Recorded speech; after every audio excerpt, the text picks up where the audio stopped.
streaming. So we'll check that we're there.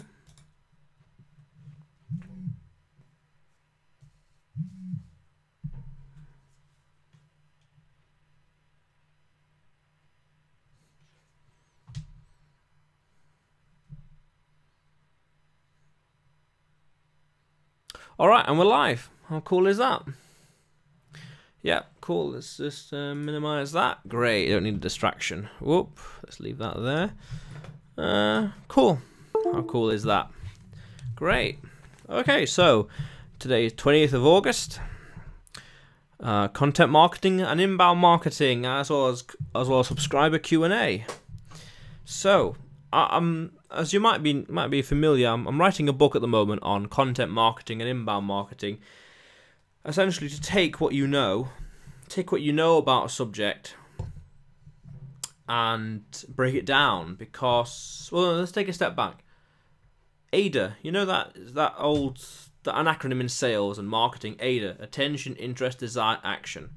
Well, I want to add an extra letter at the start of that, which is D, and that D stands for dialogue. You see, customers out there, people out in the world, are Googling for things. They've got questions, they've got answers, they've got doubts, they want reassurance, they want to know things.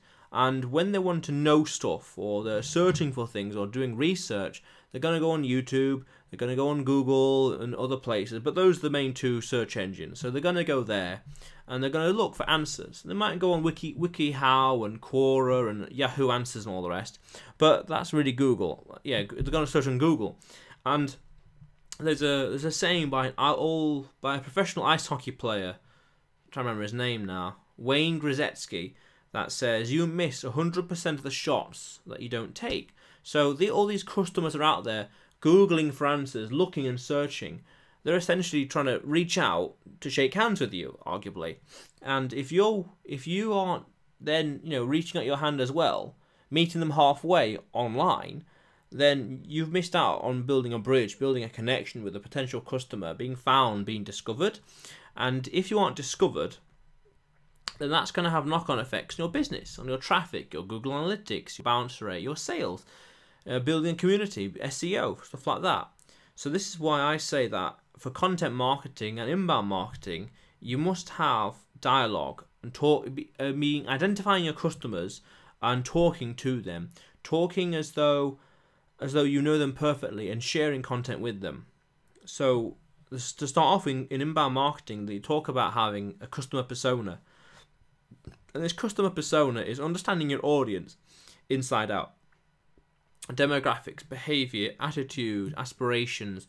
What would they fear? What would they pray about? What do they have nightmares about? What do they love? What do they hate? Things like that. Understand them perfectly. For the very beginning, unless you've already got the data to play with, it's probably ideal to fictitiously answer these questions, or just try and predict how people would react. Or if not, create a customer persona based around you. The customer persona is understanding perfectly who they are. So come up with a Word document that has all these answers as to who your customers are. And the more you know about your audience, the better you can create content for and have a dialogue with them online. So if you know what will annoy your customers, or be humorous to them, or anger them, or inspire them, then you can create content that are like a Venn diagram that relates to them, to your audience, why they should care, and why it has that certain emotion. Because content is not going to be talked about or shared or things like that unless it provokes an emotion of sorts, unless people care. So this is why you've got to create content that in your inbound marketing strategy that has what I call so what passes, what I call the so what test. If it doesn't pass the so what test, people are not going to care.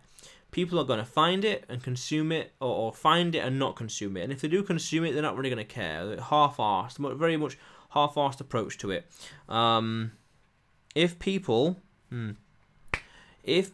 do not care about the content you create, then it goes on deaf ears.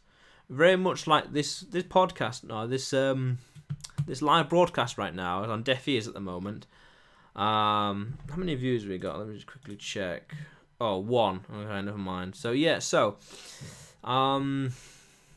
if you don't pass the so what test to your audience, then people are going to overlook it. no one's going to share it, no one's really going to consume it. So when you know your audience inside out, you can then start to create content that will appeal to them perfectly. And when it appeals to them perfectly, they're more likely to share it, more likely to consume it, more likely to talk about it, and they're more likely to give a damn. When they give a damn what you're talking about, then they're more inclined to share it and talk about it. So understand who they are perfectly, understand all these different angles of your customer audience, your customer persona, and create content for that. Now, if you want to really mix things up, there are at least two ways to mix things up. One is to create like an anti-customer persona, which is people that will never buy your content, and people that are on the fence about never buy your product or services. And there are people that are on the fence about your product or service. So if you can create a customer persona, like in the middle on the fence persona, an anti-customer persona, then you can start to create content that will repel these people, but they will still talk about you, that will persuade these people that why they should buy from you, why they should care, and persuade these people to buy from you as opposed to a competitor. Because you want to polarize the marketplace. Unless you polarize the marketplace, people inherently aren't going to care, and they're going to be, oh yeah, okay, I've heard of that business, yeah, okay, whatever. And when you have that kind of response in people, then that's actually the worst, because then no one really cares about what you're doing. You're just, yeah, okay, they're doing their thing, whatever, blah blah.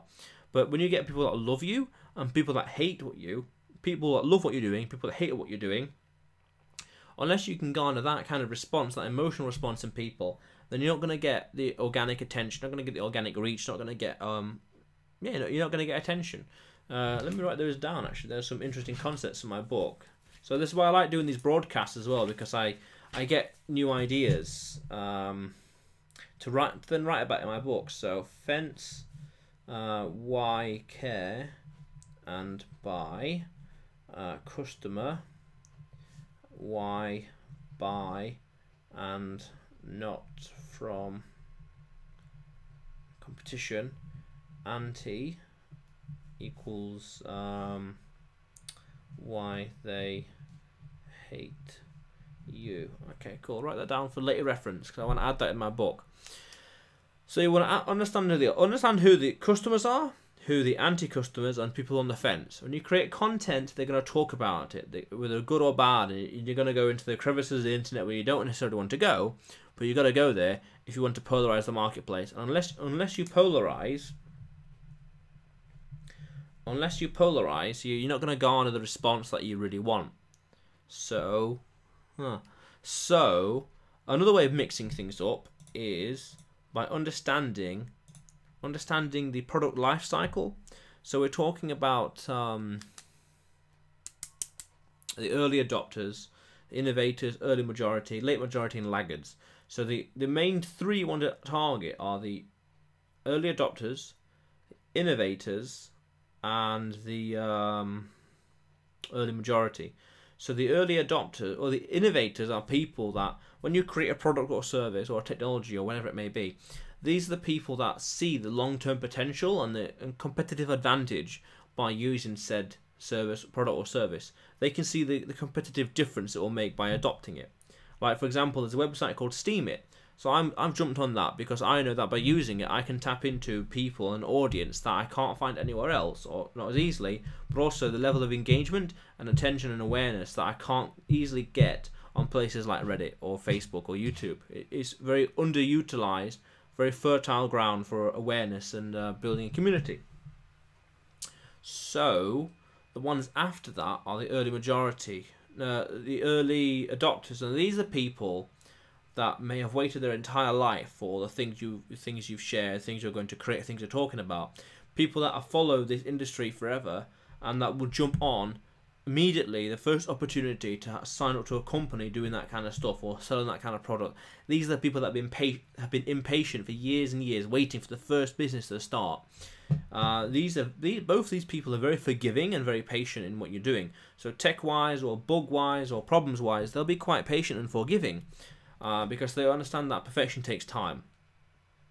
Now, the main challenge is going from the innovators and the early adopters to the mainstream, the early mainstream. Now, the mainstream will not accept your product or service under one of two conditions. One in three every 3 and 4 of their friends or people they trust and know are talking about it. But like the fidget spinner, it came out of nowhere, but everyone's talking about it, so it's like it's quite mainstream because everyone's talking about it. You know, whatever. Okay. And then we see Baron Trump had one on the airplane as he arrived in Washington a few weeks ago, a month ago, and other one is that the early majority have got certain segments of the early majority, like communities or target audiences, have got to be desperate for a solution to a very specific problem they have. They must have tried every potential solution, technology-wise or information-wise or whatever, that they have no other option but to try something experimental, something risky, something they're not in the mainstream, because they have no other option. So, for example, you know, like Word document, you know, Microsoft Word could have been targeted towards authors in the 90s as an alternative to a typewriter. An Excel sheet could have been targeted towards people like accountants, as opposed to, you know, using an abacus or things like that. It much faster, even in the 70s, much faster than doing it with pen and paper and graph sheet and a calculator. Use Excel sheet and it works, does it all for you. So when you find audiences that have potential problem that you particularly perfectly answer, then they're more inclined to buy from you. They're more inclined to purchase you because they have no other option. And when they have no other option, they're willing to try anything experimental because they need a solution. So when you understand your audience and know what their problems are, know what their solutions are, you can then cross-reference that with what you know about your product. And then begins the three-part, the 3 LSD stages, what I talk about in my book. Love. You got to love what you're doing. Because if you don't love what you're doing, it's an emotional requirement. If you don't love what you're doing, you will not care. You will lose emphasis. It is an emotional requirement. Because when you lose interest in what you're doing, well, that's it. End of story. You've got to really love and have a passion for what you're doing. And S stands for defining a specialized audience, which is the customer persona bit. You've got to be able to target someone very, very specifically, because if you don't target someone very specifically, then you're losing out on like people caring. If you just target anyone, then it's not gonna. You will appeal to no one, and by appealing to no one really cares what you got to say. The so what test is a complete failure when you try and target everyone. So that's why you got to aim for specific people, because the fewer people you appeal to, the more it means to those people that you're actually appealing to. So, for example, I always say, like, if I've got a car dealership, a Mercedes-Benz car dealership, then I start talking and blogging about a Mercedes-Benz. But then if I go one step further and say Mercedes-Benz in Germany, okay, that's fine. Or owning and managing a Mercedes-Benz, okay, that's fine. But then I go owning and managing a Mercedes-Benz in Germany. It's like, oh, it appeals to fewer people, but the few people it does appeal to, much more value. Then they go one step further and say Mercedes-Benz best practices owning and managing a Mercedes-Benz in Germany in the winter. Oh, so suddenly those people who would drive Mercedes-Benz in Germany during the winter time, snow on the road, for example, it'll mean so much more to them. It'll pass the so what test with flying colours, and they'll be like, oh wow, what's that? Tell me. They'll want to know more, and that's the dialogue. If I got a Mercedes-Benz in Germany and I want to know how to put the winter tracks on, I might search it on Google or YouTube, and if you don't appear, if you're not found online, then you've lost that potential connection. You know, you're not going to get found. They're trying to meet you halfway. They don't realise it, but they're meeting you halfway. And if you're not on the other side to meet them, then you've lost out on the connection, the awareness, the community building, stuff like that. And I think that's a shame, because you know that has a lot of potential. So the other one is D. So LSD, D. So you want to maximize your content's discoverability by following a few benchmarks and a few different things, such as VRIN.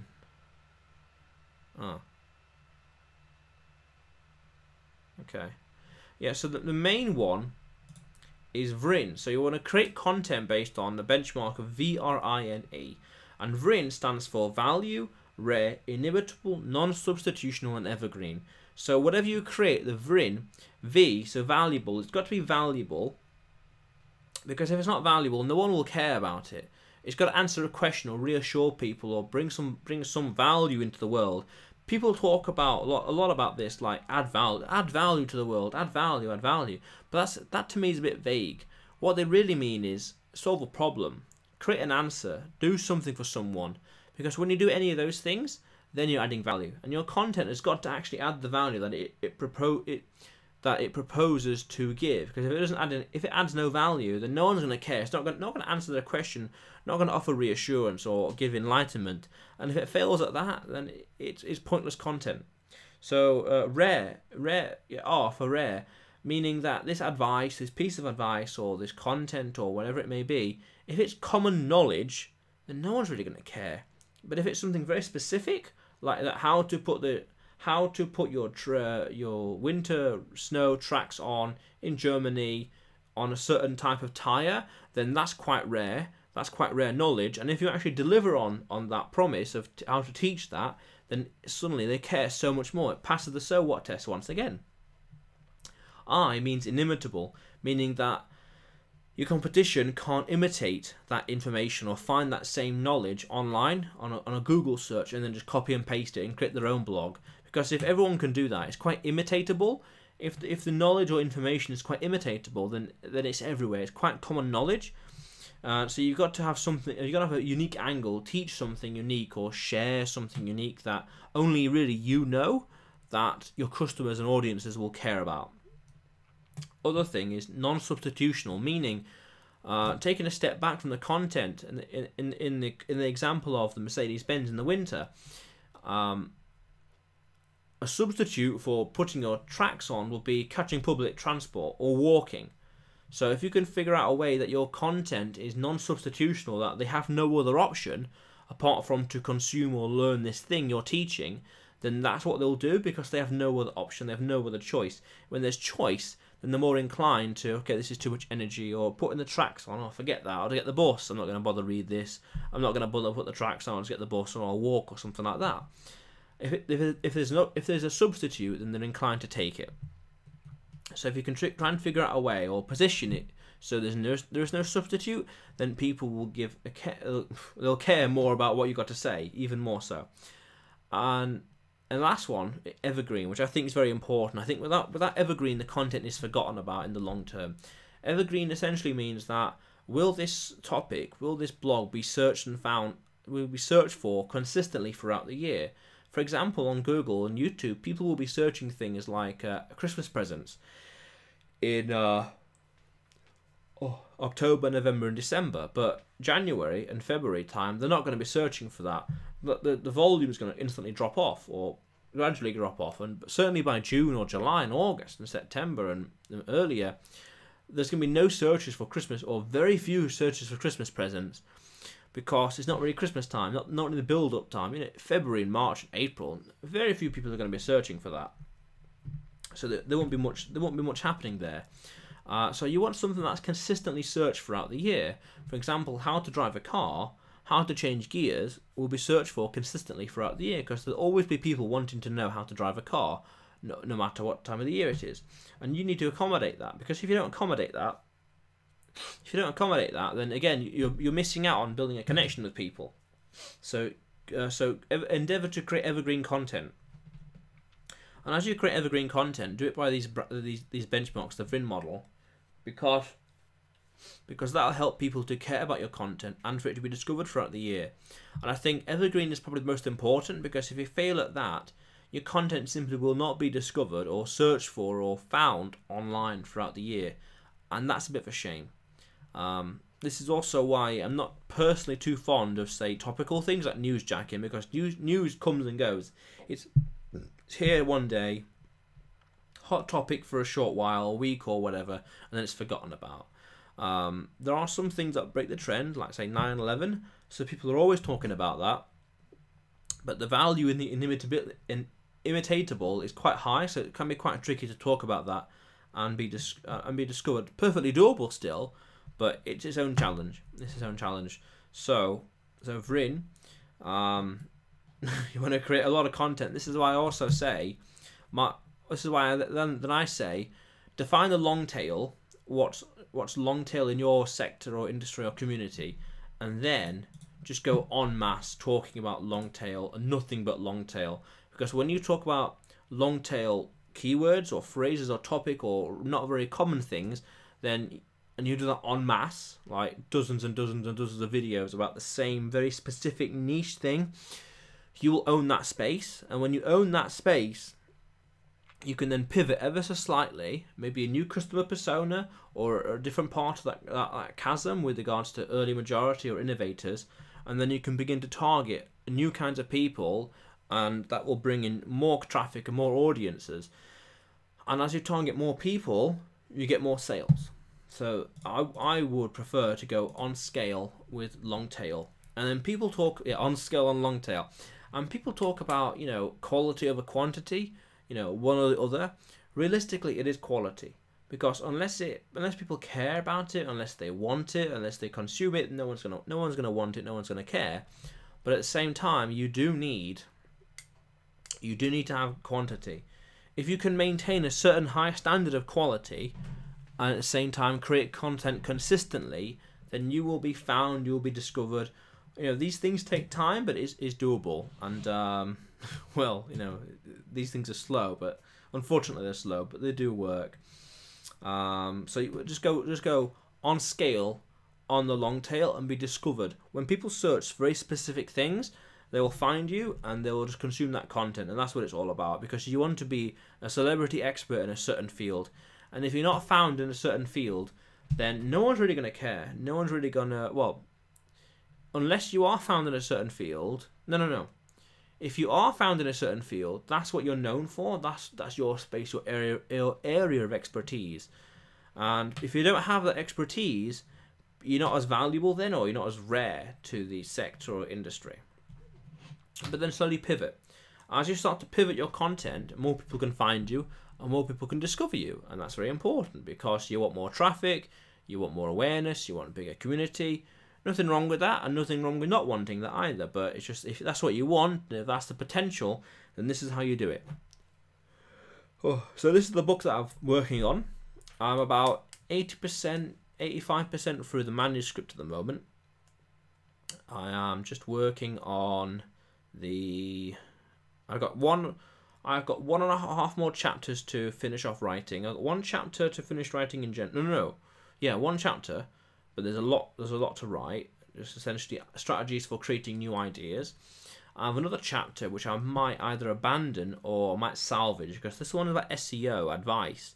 And my problem is SEO changes almost year on year, certainly much more frequent than that.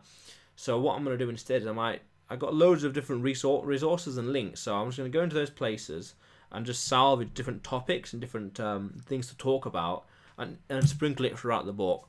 And there's a few other things I want to do as well. I need to work on some summaries. I need to work on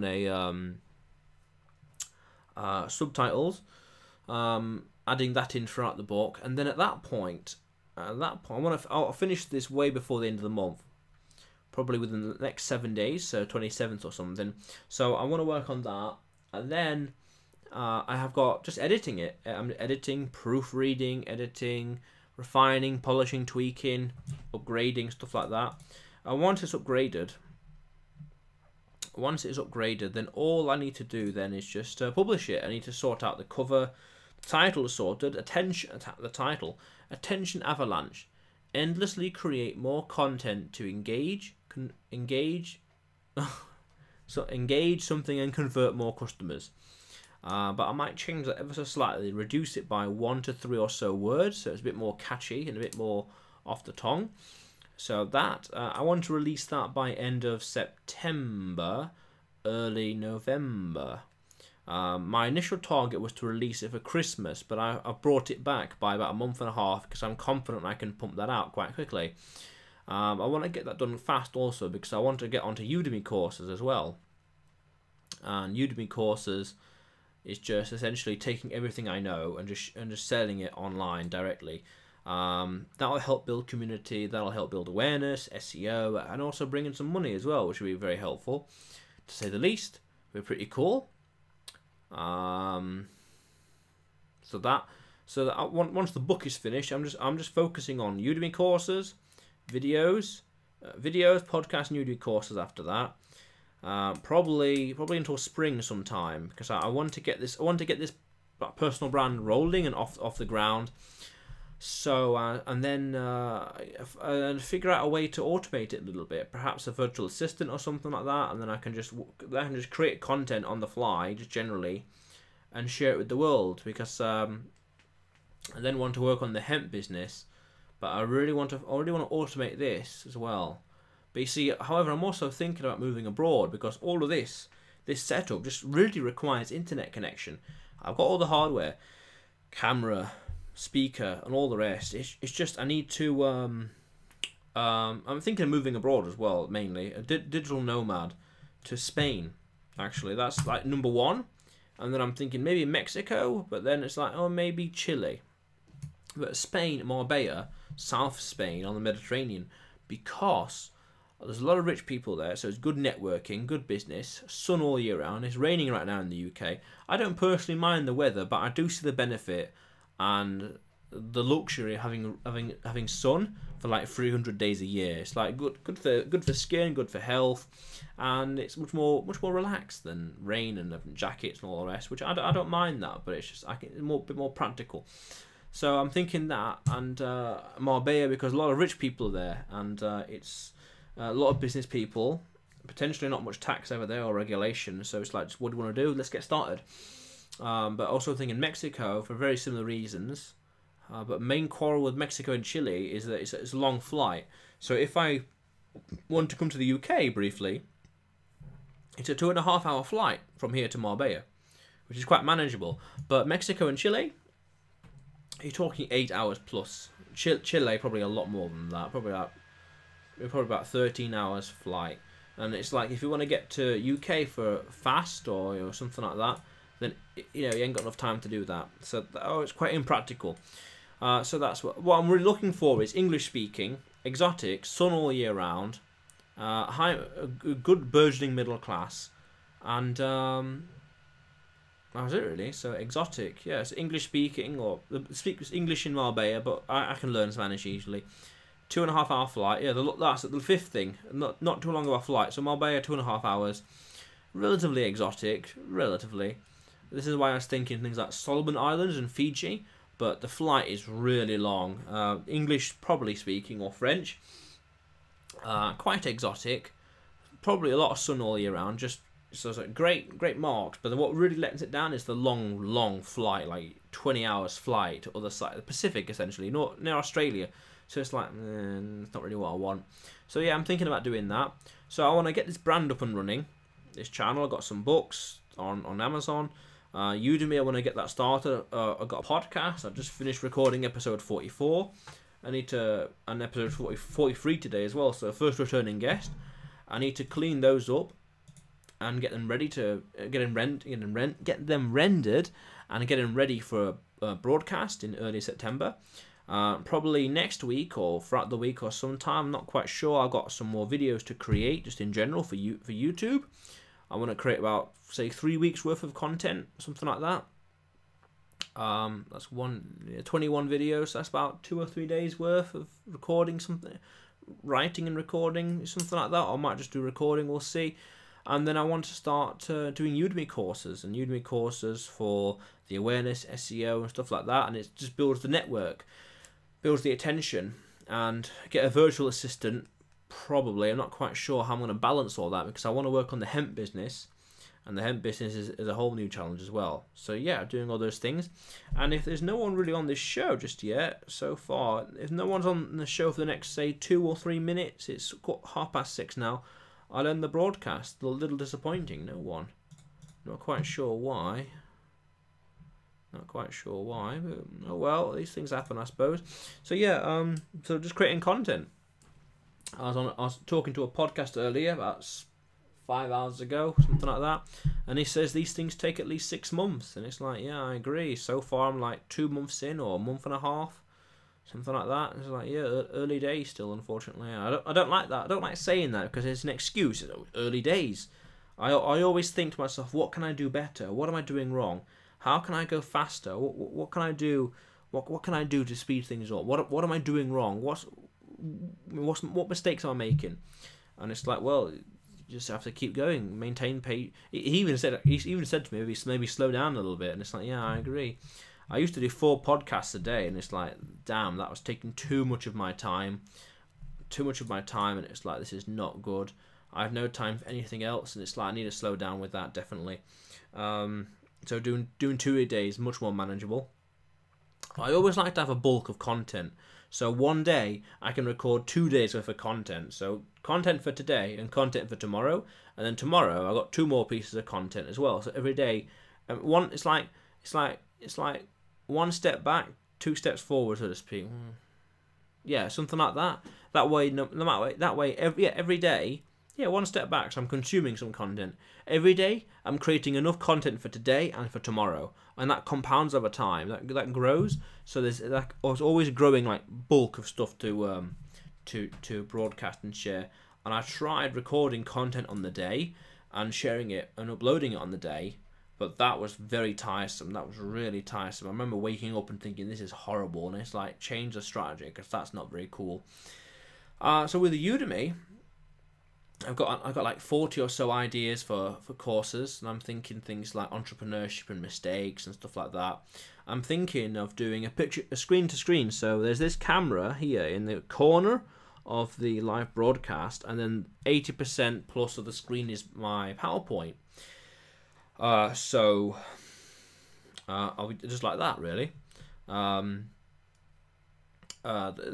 thing with that is it's much more structured and much more professional.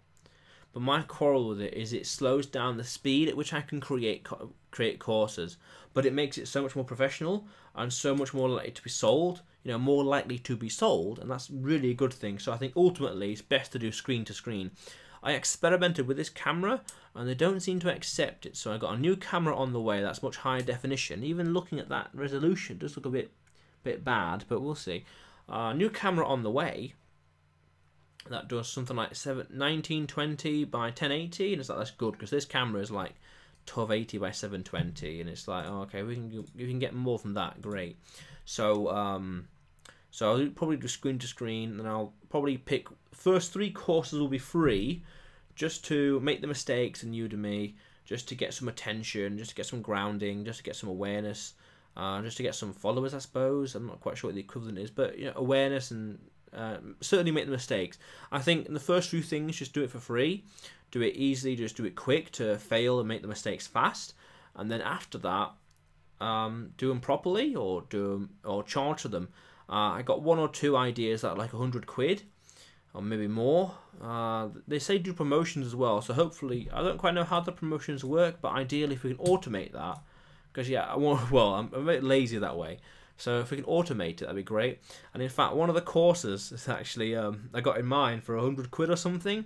It's called The Lazy Man's Way, the lazy man's approach to entrepreneurship. So some interesting principles and concepts, and maybe tools as well. Actually, tools. Yeah, that's a good idea. That is. Just writing down some ideas. Tools, etc. Yeah, some tools and some principles to speed things up, so it's not as slow or not as laborious as or intensive. Because one of my principles is I'll do the work once, get paid forever. It's like a benchmark, and be lazy but ambitious. Meaning I'm ambitious to do things, but I'm lazy, so how can I find and create the most leverage, find the best shortcut to achieve just what I want? It's like, that's what I'm after. Yeah, so I'm going to end this broadcast now. No views, that's fascinating. Don't know why, but we shall see. I think I know why. Maybe it's because I gave the video a slightly different title. Maybe. See, experimenting. So this doesn't seem to work, but next time I'll try the title in a different order, see if that works, because this is fascinating. Normally I do about an hour, but nothing's happening here, so a bit disappointed about this. But anyway, if you haven't already, click on the subscribe button below and press the bell notification right next to it for the latest uploads, because there's content all the time, and this channel is all about helping you become a remarkable entrepreneur. So how cool is that? Oh, wrong one.